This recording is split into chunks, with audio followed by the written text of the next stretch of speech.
मैं डॉक्टर नरेश चंद्र गोयल, सह आचार्य Hindi, MSJ college Bharatpur, BA part प्रथम वर्ष के विद्यार्थियों का प्रथम प्रश्न पत्र भाग 4 के अंतर्गत आज हम बात करेंगे। जायसी के पदों की व्याख्या चल रही है। तीसरे पद की व्याख्या देखिए इसके अंतर्गत।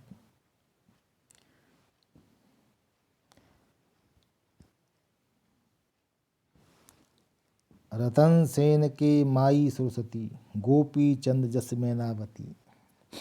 यानी नागमती विरह के वर्ण में डूबी हुई है उसकी पत्नी। राजा रतन सेन चला गया है वियोगी बन करके।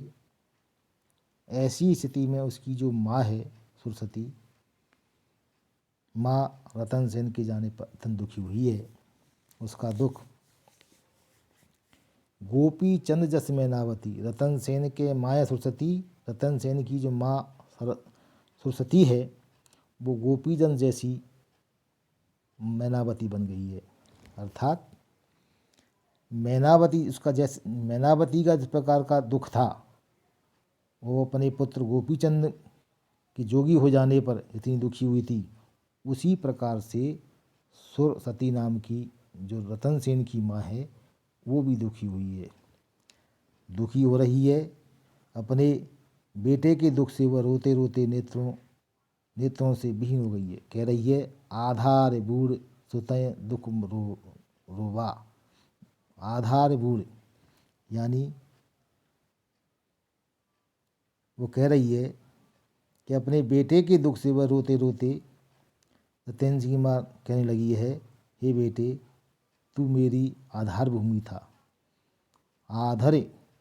आधर बूढ़ सुतय दुख रोवा, तू मेरी जवानी था, मेरे विहीन मैं अंधी बूढ़ी होकर के जमीन पर तुझे टटोलती फिरती हूँ। आधार बूढ़ सुतय दुख रोवा, और पुत्र के दुख में वो रोती हुई कह रही है, जोबन जतन कहा वो डूबा। और ये जोबन रूपी रतन जो था वो तुझे कहाँ कहाँ नहीं ढूंढा। जोबन आहा लीन सो काढ़ी, मेरी जवानी में तुमसे मुझसे छीन ली है, मेरा आधार कोई नहीं है। जोबन आहा मेरा यौवन तूने छीन लिया है। लीन सुकाड़ी यानी काड़ी माने छीन लिए।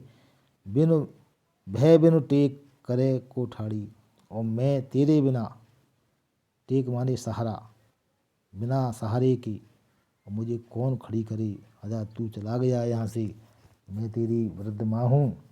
ऐसी स्थिति में तेरा सहारा मुझे चाहिए और मुझे खड़ा करने वाला कौन है। मैं दूसरे से आशा नहीं कर सकती। नैनन दृष्टि दिया वराही, नेत्रों में जो दृष्टि है वो तू ही ला सकता है। नेत्र हे पुत्र मेरी स्थिति ऐसी हो गई है कि मेरा कोई आधार नहीं रहा, मुझे हाथ पकड़ कर कौन खड़ा करेगा। जवानी रहने के कारण अब मैं दूसरों की आशा करती रहती हूँ। मेरे पुत्र तू मेरे समान खम्भा बनकर खड़ा हो जा। आँखों से दृष्टि होने पर भी तू दीपक का प्रकाश सा रहता है, पर यदि घर पुत्र से रहित हो तो वहाँ भी अंधकार में स्थिति होती है। ऐसी भावनाओं से पूरित होकर के सरस्वती माँ रतन सेन के बारे में सोच रही है।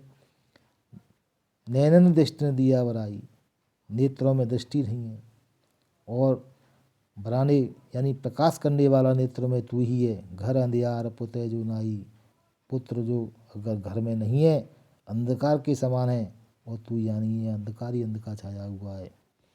ऐसी स्थिति में अंधकार है तो दीपक का जो प्रकाश है उसके समान पुत्र ही है, वो पुत्र ही ला सकता है। तो ऐसी स्थिति में तू कोरे चलाव सरवन के ठाऊ। अब मुझे श्रवण कुमार, यहाँ पर जो सरवन है श्रवण कुमार के लिए आया है। श्रवण कुमार माँ बापों की सेवा करने के लिए लोकप्रिय था।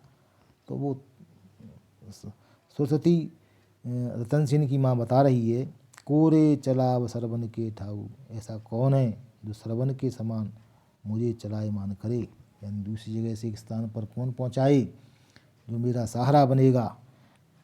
टेक दे ओहे तेको पाऊ। जो एक दूसरी जगह से मुझे ले जाए और उसकी सेवा, मेरी सेवा करे। तुमने पहले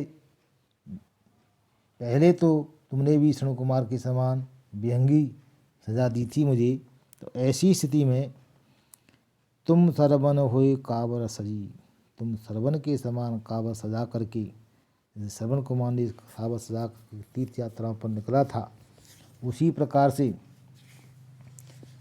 विहंगी इसमें कावर सजाई थी।